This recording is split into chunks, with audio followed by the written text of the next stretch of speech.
Tēnā koutou e te iwi. E titiro mai nei ki ahau, kei roti tau hiiwhero Waikato. I'm here at the Waikato Hospital broadcasting and podcasting to you all out there. I'm okay, I'm all good. Tō reira e paia. Kia haere mai tātou ki te kaupapa o tera. Kingi Tāwhia. He succeeded his father, the first Māori king, Pōtatau Te Wherowhero, in 1860 to 1894. His commitment was to uphold harmonic statements made by his father in 1858 at Ngāru Wāhia on the 2nd of May. Kingi Taura posed a threat to the government through those nasty years, tumultuous years. Waikato was literally bullied, one would say bullied. Bullied, having for a fact made a commitment by Tāwhia putting up a post at the boundary of Mangatāwhiri. And the post was named Te Pou o Mangatāwhiri.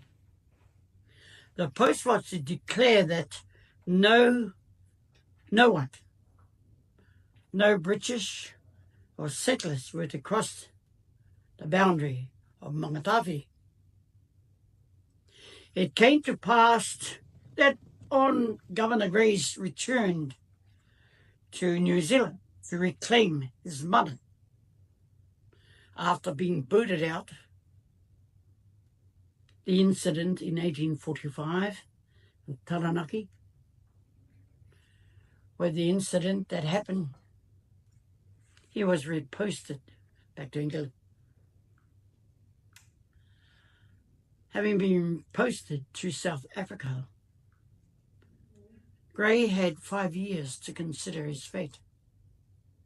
Fate was he didn't want to just remain as a governor of a country. He wanted the mana that he had already established in New Zealand called Aotearoa. He wanted to reclaim that. Ka whakaaro a kere, kia hoki mai ki Aotearoa. Kia whakahokia mai te mana i tūai e ia i ta wāiai e kone. I mua i tana karanga kia hoki ki Igara. E nui te he i Taranaki, ka hoki a kere ki Ngara. Ka tai, ka tukuna e tana kāwanatanga kia haere ki Afrika. I reira ka whakaro ponora nei a Grey. I hena e ia ki te hoki mai ki Aotearoa. He hai, ki te whai i tana mana, kia hoki mai te tino mana motu ake ki runga iaia.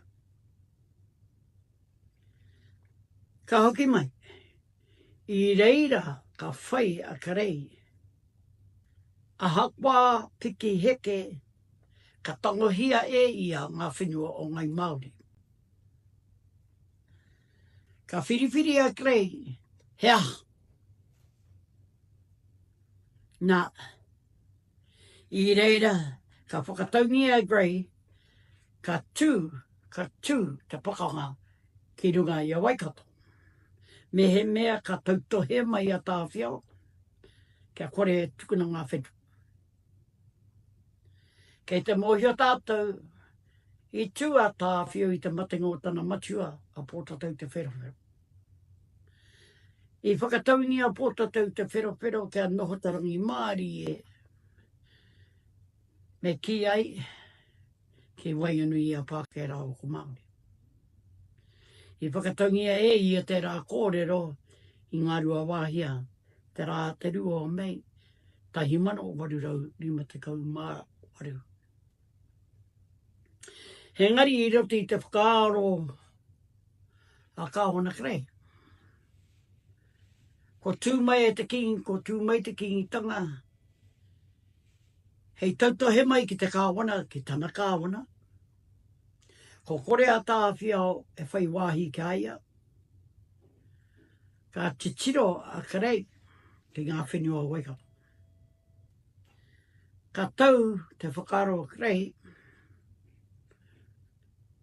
he iwi pakanga a Waikato ki te kāwanata. I rote i e rātou, ka noho weheru a tāwhia rao o karei. O noho mai a Waikato, ngā pononga o te kingita. Engari, ko tau te koero o karei, i runga i a Waikato, he iwi kino. He iwi kino a Waikato. I reira, ka titiro, ka ata whakarongia. Ka whakarongia a krei a tāwhiao, ko noho haeriri koe kia hau. The colonial government, settlers wanted more land. Tāwhia refuses to relinquish fertile land. Waikato was blamed for the Māori attacks on Auckland. Waikato was branded as rebels. There was a force oath of allegiance to government. Waikato refused to allow itself to be controlled under the government. Then there was the confiscation of land. Kua hea kai o te Pākehā ki te whenua o Waikato. Ka rea tāwhiao i Poukai ki te tuku whenua anō mā rātou. Ko te whakapai ko te kāwanatanga ko tua Waikato hei hoariri. Ka whai a kāwana karei kia whakahonore tia Waikato i tōna manake. Kore a tāwhio i Poukai ki te tuku mana whenua ki raro i te kāwanatanga. Governor Gray's demands to King Tāwhia was simply this: that the kingitanga submit to the colonial powers at Taupiri. There was a wee that was held in 1863. In attendance was Wiramutami Hana, better known as William Thompson. The demand by the government was tukuna to kingitanga ki raro. The response by the kingitanga was e hara iau hei tuku ki raro. And the ultimatum was simply this: tēnā ka kiri haere au te kāheru kia hinga rano koe ki raro. Grace threatened to dig around the kingitanga until it surrendered and relinquished its sovereignty to colonial powers. Ka tohe atua ka rei kia tāwhia. Tukuna tō kingitanga ki raro. Ko te whakautu a tāwhia e aharau iau hei tuku ki raro. Ka whakautingia ka rei tēnā ka kiri haere au ki te kāheru kia hinga rano koe ki raro. July the 12th, 1863. The day before, Grace signs a proclamation to tell Tāwhia, we're coming to take whatever it is. That proclamation never got to Tāwhia. The next day, 12th of July, 1863, the so-called British troops dispatched 12th and 14th Regiment of 4,000 men had crossed the Mangatawhiri stream. Ka kita tātou i te rā te kaumatahi o Hurai. He kawena te pānmi i ki ei a kāwana karei tūna e ia kia Tāwhia. Ka whai muri mai ko te rā, awake ko te rā 12th of July. Te kaumārua o Hurai ko te tau 1863. Ko te whakapitinga o ngā hoi a katoa o Ingarangi i tāwai ki anei ko Mangatawhiri. Ka ki te tātou i roti te tau 1864, 1.2 acres of Waikato land was stolen by confiscation. I tauatau 1.2 miliona eka i Raupatungia. Ka haere a tāwhia ke ingarangi i te tau 1884. Ko mutu te pakanga i roto i Waikato. Haere ki reira ki te kōrero kia Wikitoria, ka haere kuna e te kōti o Wikitoria kia kōrero kia Kingi Tāwhia. Kingi Tāwhia i haere Māori atu i hoki Māori mai. Ka ki te tātou ana, o te tikanga o te whakaro o Tāwhia, mā te Māori anoa hei whakatutuki kaupapa mō rātou, hei oranga mō rātou. Mā te Māori anoa, hei kimi huarahi, hei whaingatanga, hei whai oranga mo tō nā ke iwi. Ka tū te tei kaupapa i te hoki mai a Tāwhia i whatiwhati roi. Ka tū te rā kaupapa i te tau 1884. I tū te kauhanganui hei kōrero tia i ngā take Māori, na? Ki hei ko te kauhanganui, ko te ngā kaumātu i noho aropu ki mua i a Tāwhia. He kauhanganui tērā, ki hei. Mā tēnā rōpu hei kiri i te huarahi, anga whakamua kia kōrero ai a Waikato. O te huarahi i kitea o te Poukai. O te Poukai. He ha te take ka tū ai he Poukai. Ko ngaro 1.2 million eka whenua o Waikato. Ko noho te iwi o Waikato i roti te pōharata. I roti te kore whenua, kore kai, ko heke iho te hauora, ko mate katoa ngā iwi o Waikato. Ka ki te tātou, ko noho pōhara. Ko te kaupapa i whati hoi ka kōrero tia. Ka tahi ka kohi ngia e ngā kaumātu araka he kapa, he toru kapa, he eke pene, he hereni, he pau. Ko te tikanga o tēnā kia whiwhi kaupapa, kia whiwhi pūtea a Kingi Tāwhia, ki te ata titiro, kei whea, he oranga mo tana iwi. Ka puta i taua tauiriatanga, te kaupapa, ko te kohi moni raka, hei awhi nei te pauaru, te pani, me te rawa Koorero. A landless people, poverty, decline in health because of the loss of 1.2 million acres of land. A hui held it whati hui.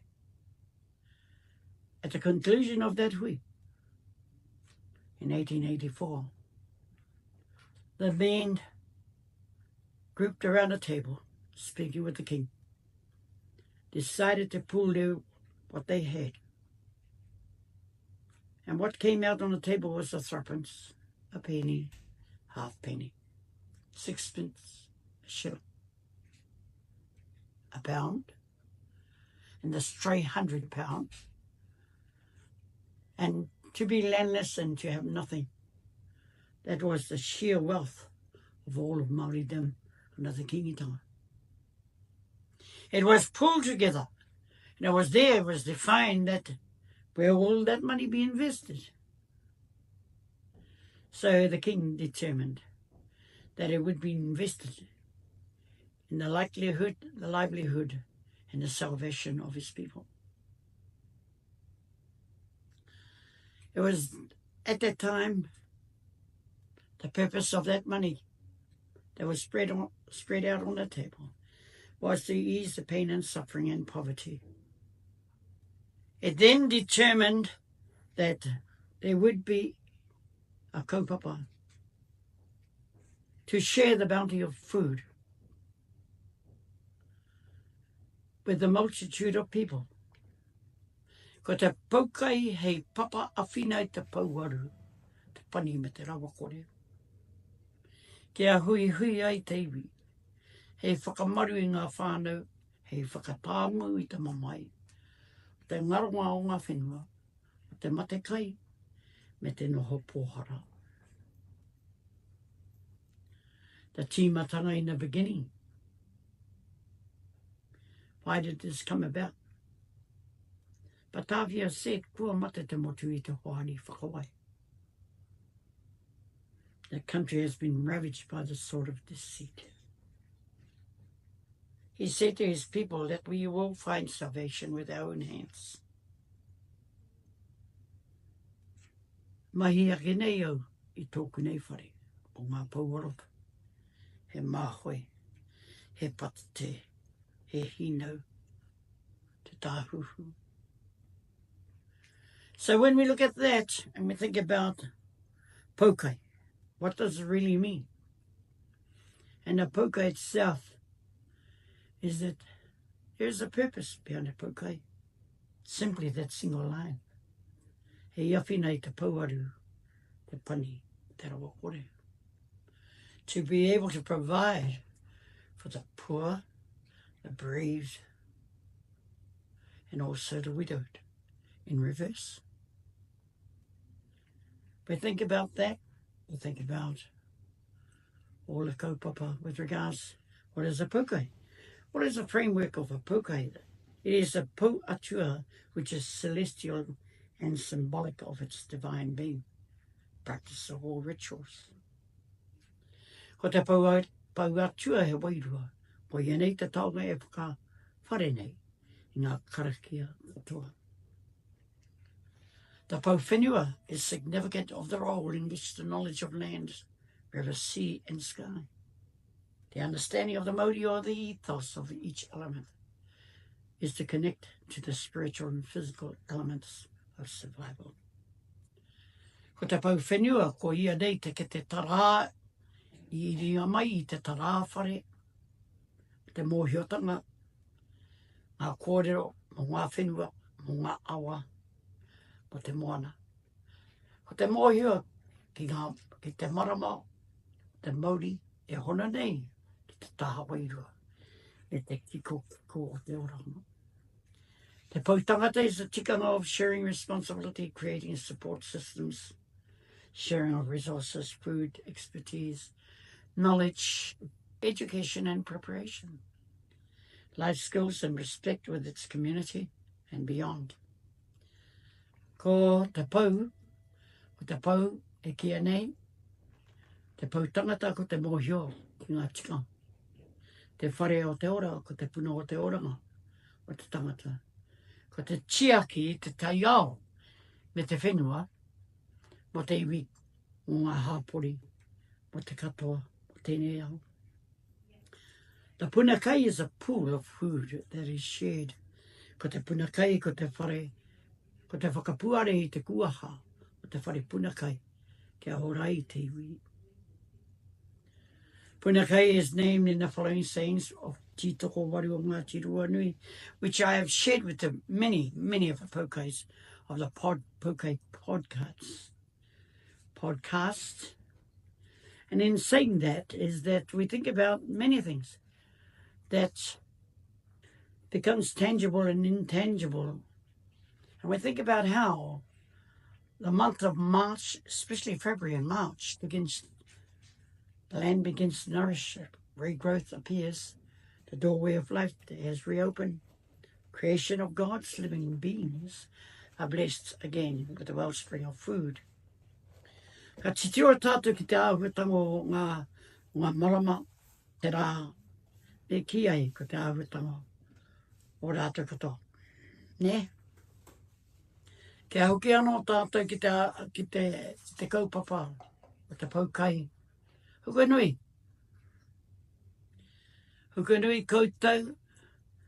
Ko ia nei te Poukai te roa o ngā Poukai katoa ki ia nei te kōrero.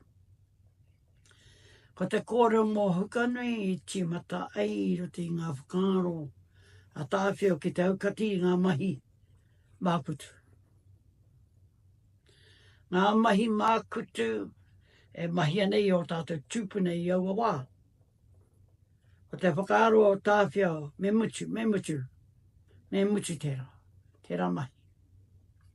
He kaupapa I whakaritengi a tāwhio ki atu a tāwhio homai e rā ahuatanga, ka whiu atu ki roti te rākau. Mā te rākau raka hei tāpiri, he aukati i ngā mahi kino katoa. Nā, ko te rākau nei, tupu ake nei i te take o te maunga i tia nei o te matau tūtonga. Ko te tikanga o te kōrewa tāwhia, waihiotia e rā awetanga ki reira. Ko tā tātou nei, kia kaha tātou ki te awhia tātou. Ne? Koe rā te tikanga tāwhia. I tau te rahui i Hukanui. Ka mana motu hake ai ngā kōrero tāwhia. Ko te tikanga o te kaupapa o te Poukai. He pau atua, he pau whenua, he pau tangata, he punakai. Ka tū he Poukai ki roto i Hukanui. Ko te Poukai tērā, he atōna tikanga. Ka hoki anō tātou ki te āhuatanga o te kōrero i ki ai a tāwhia o i a rātou ngā kaumātua i whati hoi. Ko ngaro te whenua ko noho pōhara te iwi. Ko noho pōhara te iwi, ka ora te iwi i rungi te aha. Hea. Ka ora rātou i rungi te aha. Mā wai hei awhi nei te pauaru te pani me te rawa kore i mate mo te raupatu te taka. Mā wai. Ko te tau tahi mano warirau i te kaumārua, te haerenga tuatahi a tāwhia ki Hukanui. Kia hoki whakamuri tātou, he maha ngā kōrero mō Hukanui. I te matenga, te kingi i te tau 1894. Ka tangi hia i Parawera. Ka tahi ka hiki ngia tana tūpapa ka haria ki maunga kawa. I te wāhi tū ai te kauhanganui tuatai. Ka tau ki reira ka tahi ka hiki ngia ki Hukanui. Ka tangi ngia i reira ko tahi te marama i roti te kawetanga mai i Parawera ki Hukanui ka tau to tātou kingi ki taupiri. Ko Hukanui, hōna kōrero, tūturu āpapa. Tūturu āpapa, he maha ngā wā i whakaungi e koe. Me ngā whare e whakamahana nei i a koe. If we look to Hukanui in a mini history, the history that surrounds it, there's much to say with regards to Tāwhia going there in 1892 because of his concerns of the use of makutu, witchcraft. He said, "Give that to me, I will bury it within the hollow of the tree." And when he spoke, he referred to the hollow of that tree being at the base of the Matau Tūtonga at Taupiri. In 1894, Tāwhia passed away. His tangi was held at Hukanui Marae. And there, after a week, he was taken to Maungakawa. Maungakawa, where he established the first kauhanganui. But that kauhanganui burnt down. There are parts of the whare that's in the Waikato Museum as today. And then he was taken on to Hukanui Marae, and he stayed there for another week. Comes to pass that Tāwhia was finally taken to Taupiri. It's laid to rest there at the foothills of the Matau Tūtonga. That is the original name of the maunga where our people are buried. If we go back to 1894 when King Tāwhia passed away, 100 years later, Te Ariki Nui agreed to the commemoration of Tāwhia's reign by starting at Parawera. We went there. I, as the radio tainui broadcaster and voice, I covered that. We went to Parawera. Then we went to Maungakawa. And that's around the Morrisville area. We went there. We went onto the farm where Te Hukanui was established. And I actually interviewed the owners of the farm, a young couple. And it was at a certain time at 3 o'clock, I think, maybe earlier. We were waiting the helicopter that brought Te Ariki Nui to Maungakawa. And it was from there on we went over to Hukanui. Then we went to Rukumoana. I think it was Rukumoana where we had a kaihākari. So with the fellow marais, oh yes we did. We went to Rukumoana after Maungakawa. And then we commemorated the final day of Tāwhia's 100 years at Tūrangawaewae. It was at Tūrangawaewae that we went, walked across to Te Kauhanganui, Tūrangawaewae house, Ngaruawāia.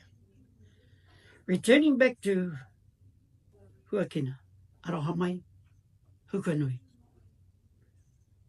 Returning back to Hukanui is that the kaupapa there has been many. It is known to be the longest Poukai in the history of the Poukais. And we look at the whare there, at the Kōhangareo, that was opened by Te Ariki Nui.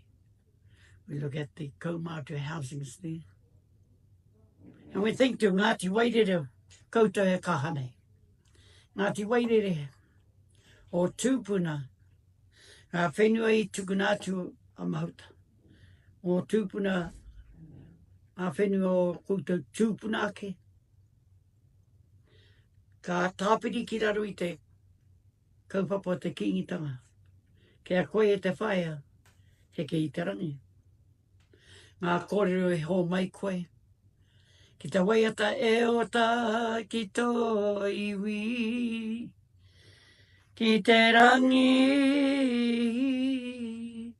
o te ora. Au e i te rangi o te mate. That song was written by Kirimangu, the auntie of Hare Wakakaraka, Wakakaraka, Poukai, and you, Aunty, heke i te rangi. You are the survivor. You are the survivor of the marae. Ko koe te me ki ai. E hari nei te mana o tō hapu. Whakawhirinaki atu ki roto i ngā kura katoa. Fairfield High School. You have a strong relationship with Fairfield High School. Ko te pau whakairo e tūake rā i Fairfield High School. Nā kingi pōtatau te wherawhero te tuawhitu. I tonga i wāwāhingi. He mihi ki ngā kia koutou, Ngāti Wairere. He mihi ana kia koutou, ki te kura o Fairfield College. E tū nei te taonga. Te taonga o te pakanga o tēnei whenua. E mahanga tau. Engari ki hai kia koe e te whaia ko koe te whakamutu. Te wahine mōhio ki ngā tikanga katoa. Me pewhi te miha tū. I tū atu i tērā. O te ki ai ko koe te mātapono ngā taonga. O te kingitanga. Ngā taonga o te hāhi. Ngā taonga o te marae. Ngā taonga o te hapu. Nō reire e te iwi, koutou. Koutou e whakarongo ake nei. I just want to pay tribute to the survivor, the longest survivor of the hapu Ngāti Wairere ki hai. Te ruruhi o te marae. Kia koe, to you Aunty Mutual, heke i te rangi. Interesting name that. Heke i te rangi and ngaire. However, coming back to the kaupapa of Hukanui Marae, I just want to say, kia koe Aunty, be strong. We're running out of kaumātua, especially ruruhi and Koorero. But people, can I just say this about Hukanui? There are two Hukanui. Hukanui, of course, Wairere, te hapu. Hukanui ki muri, Hukanui. Hukanui a muri, Ngāti Mahuta, te hapu. Come to pass that during the lifetime of the Ariki, this uncle, and Ngāwei Hono i te Paul's great-granduncle, to Mate Mahuta. People were getting confused with regards to the two Hukanui. One Hukanui connects to Te Ao Ngārangi, Te Ao Ngārere, which is the ranges that flow into connect to Taupiri Mountain. This is this Hukanui a muri. That's the Hukanui a muri on Ohaki Road, Huntly. But the Hukanui that we're commemorating with regards to the Poukai on Saturday is Hukanui on Gordonton Road. Yes. So, having clarified that so you don't get lost, you're going to Hukanui Gordonton Road on Saturday to commemorate their Poukai. This is Aunty Mamai here, and my producers sitting over here alongside, and the whole of the ward keeping quiet because of the production, is that I'd like to thank you for tuning in to Taimi Live 95.4 FM. You know.